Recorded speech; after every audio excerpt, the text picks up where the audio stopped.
Most men think they need money, charm, or status to impress a woman. But in truth, what captures her heart is a man who sees the parts of her she hides, the soft, unspoken places she rarely lets anyone touch.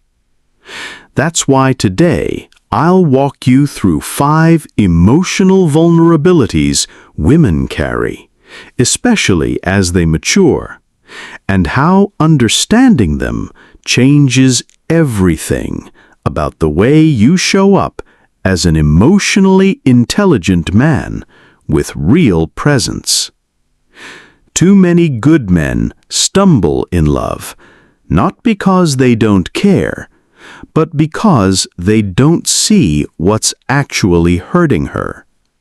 They admire her strength, her independence, her grace, yet miss the quiet pain that, when held with care, deepens trust and devotion.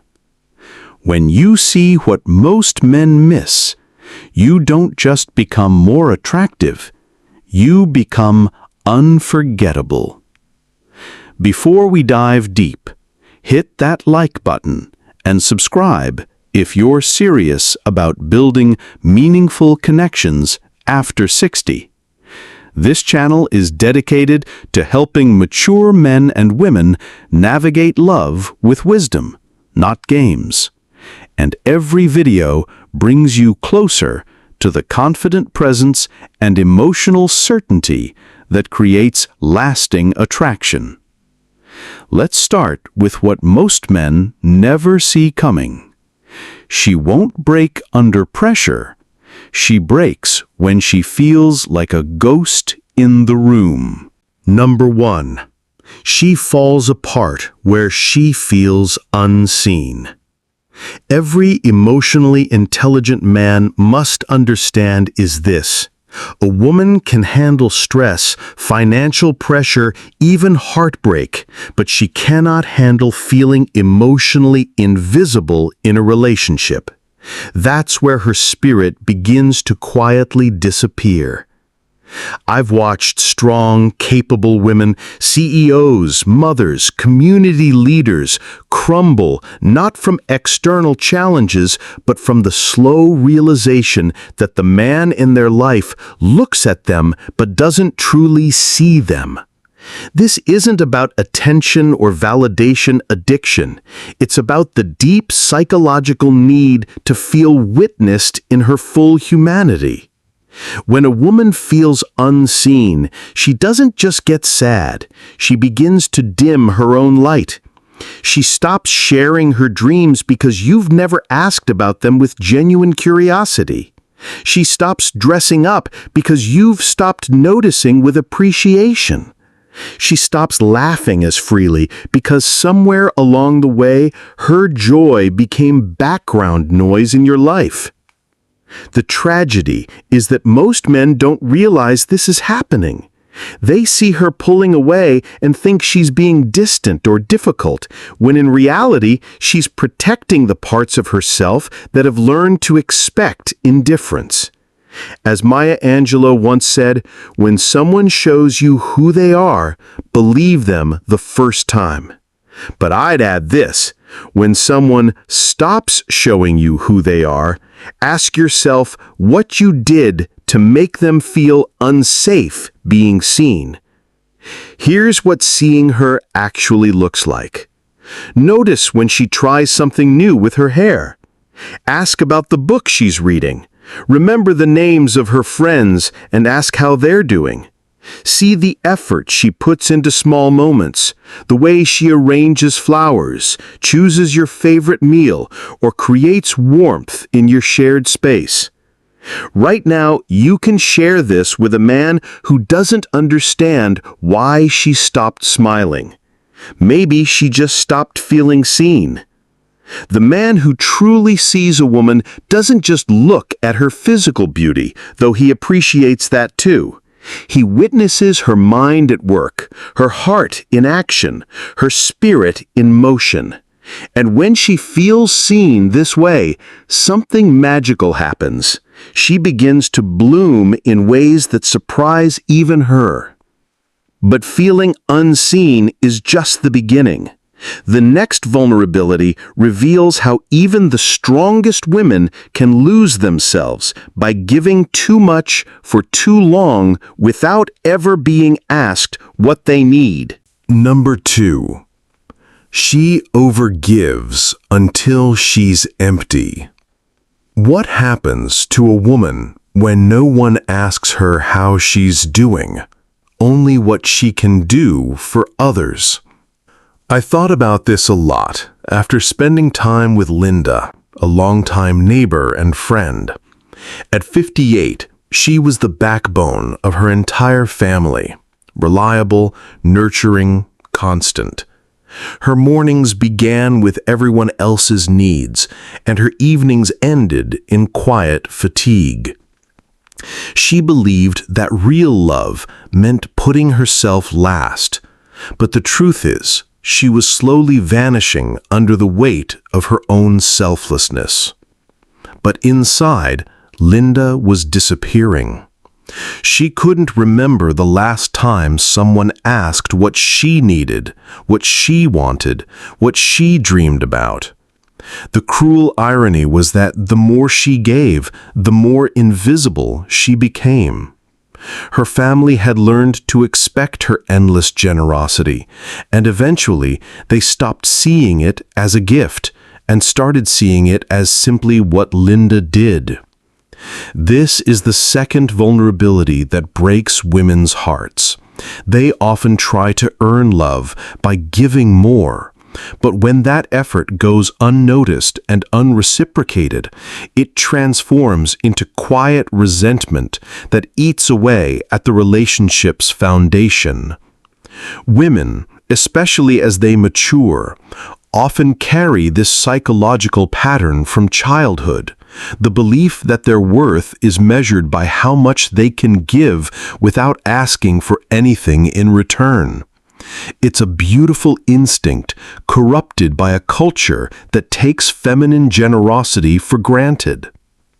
The man with emotional intelligence recognizes this pattern and interrupts it with intentional appreciation and reciprocal care. He doesn't just accept her giving, he mirrors it.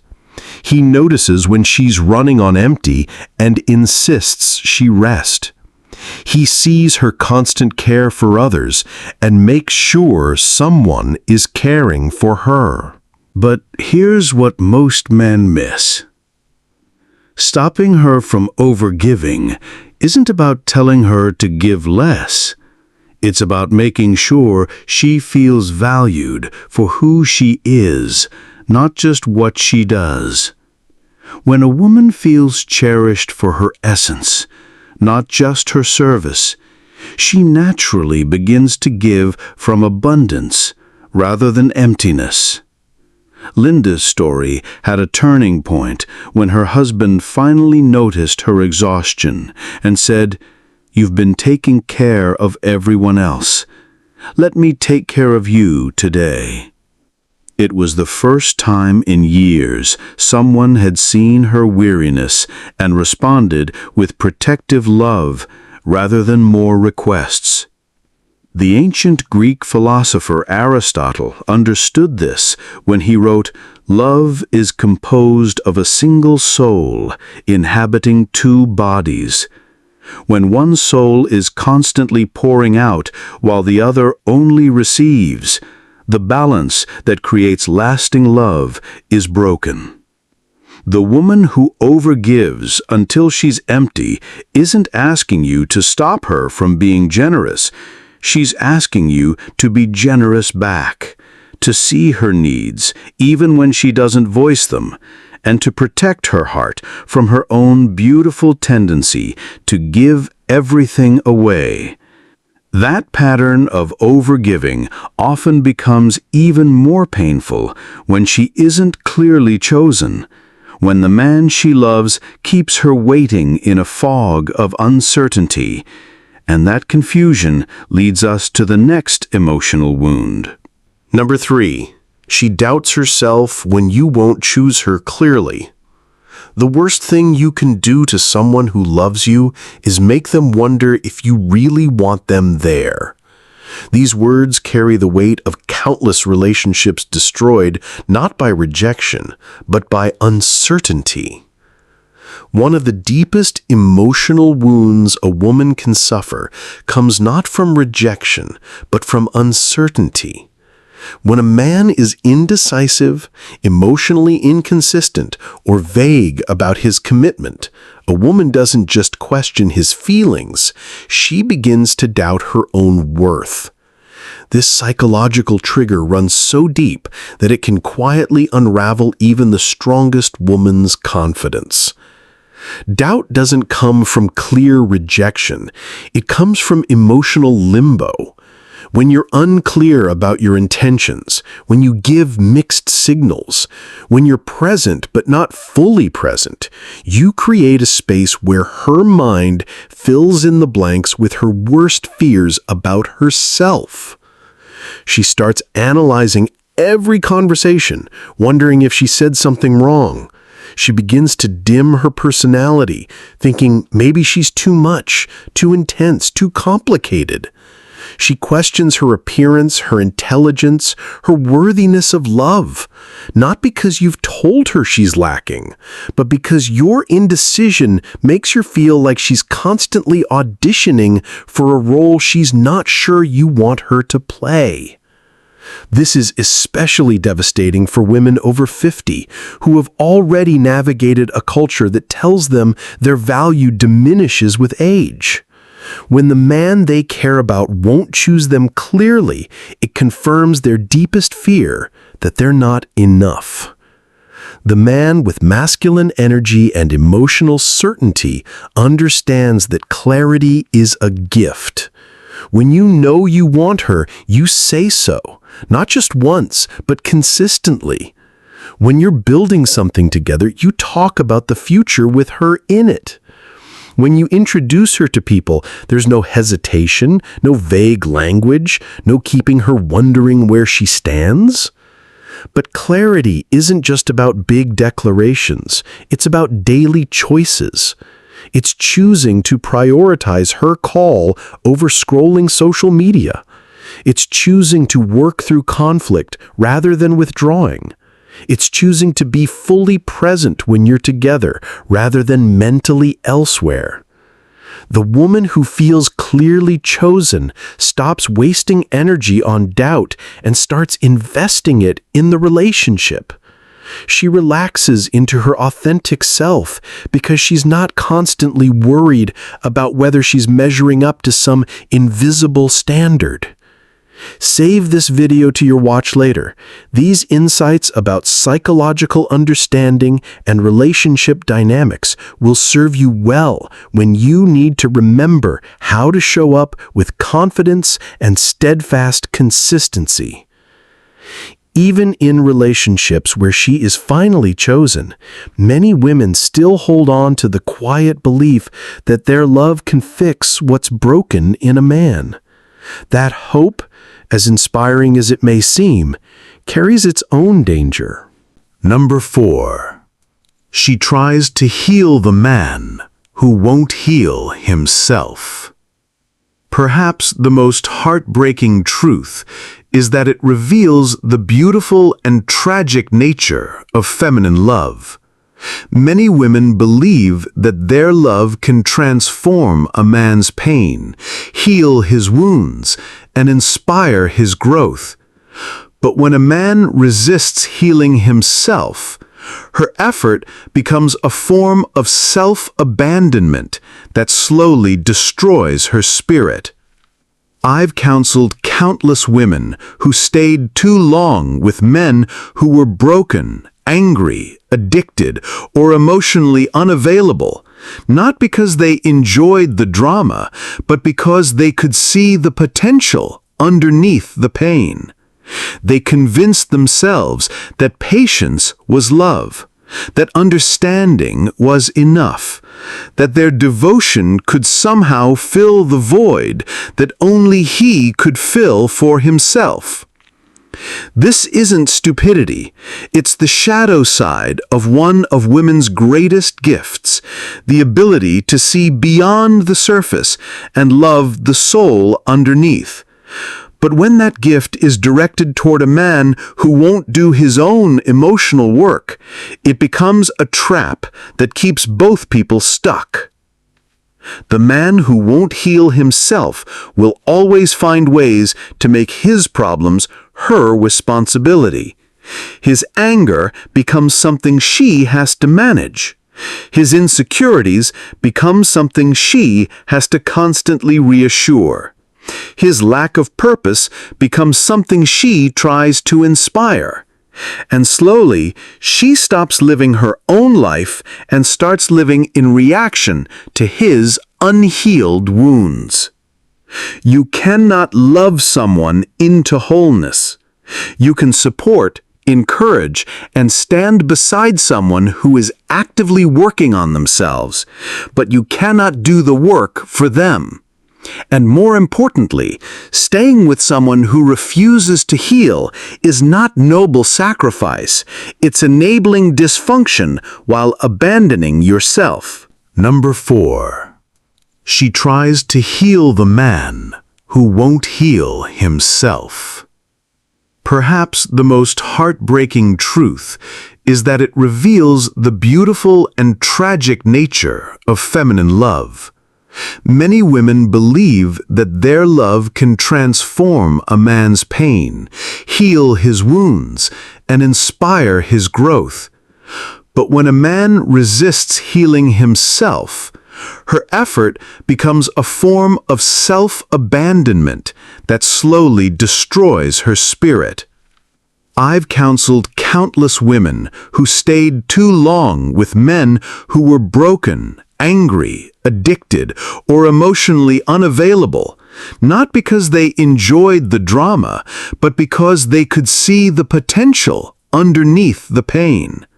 They convinced themselves that patience was love, that understanding was enough, that their devotion could somehow fill the void that only he could fill for himself.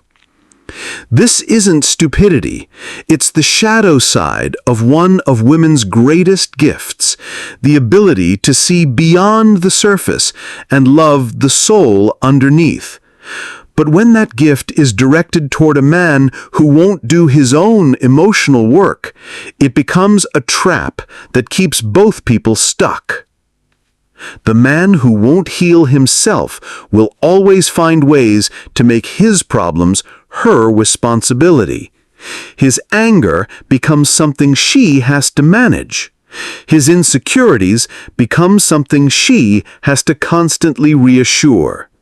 His lack of purpose becomes something she tries to inspire. And slowly, she stops living her own life and starts living in reaction to his unhealed wounds. You cannot love someone into wholeness.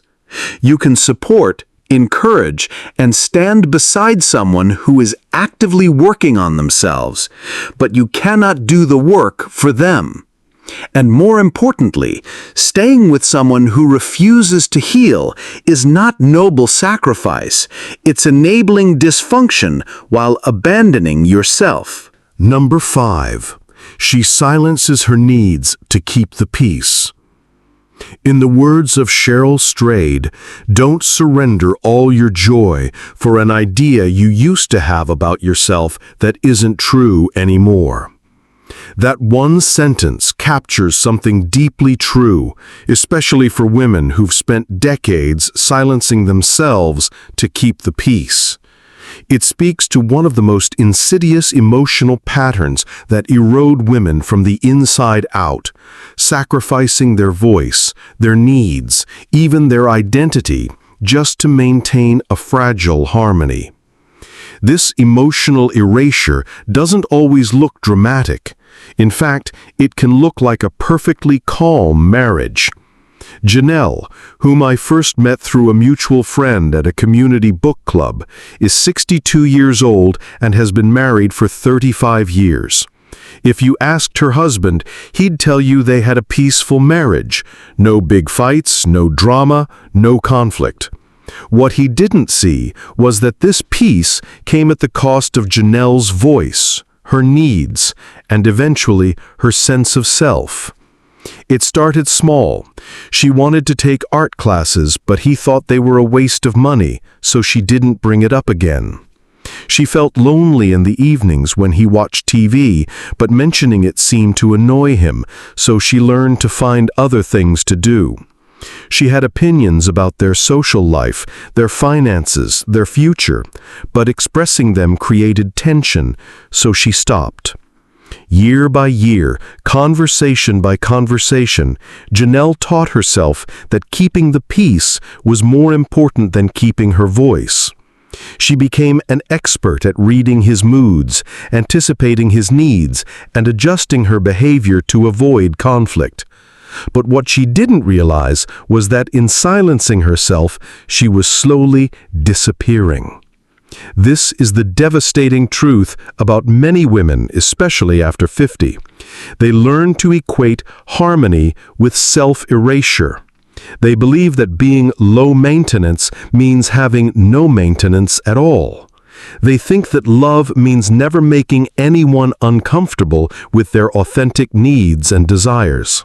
The man who truly understands behavioral patterns and emotional triggers recognizes when a woman is silencing herself and actively works to create safety for her voice. He doesn't just tolerate her opinions, he seeks them out. He doesn't just accept her needs, he prioritizes them. He understands that real peace in a relationship comes from mutual respect and open communication, not from one person's silence. A woman who stops speaking doesn't feel peaceful. She feels invisible and unimportant. Her silence isn't consent or contentment. It's a survival strategy. She's learned that her voice creates problems, so she stops using it. But the needs and feelings don't disappear. They just go underground, where they turn into resentment, depression, or a quiet death of the spirit. The awakening comes when Janelle finally realized that she had spent decades being a supporting character in her own life. She hadn't kept the peace, she had kept the status quo at the expense of her authentic self.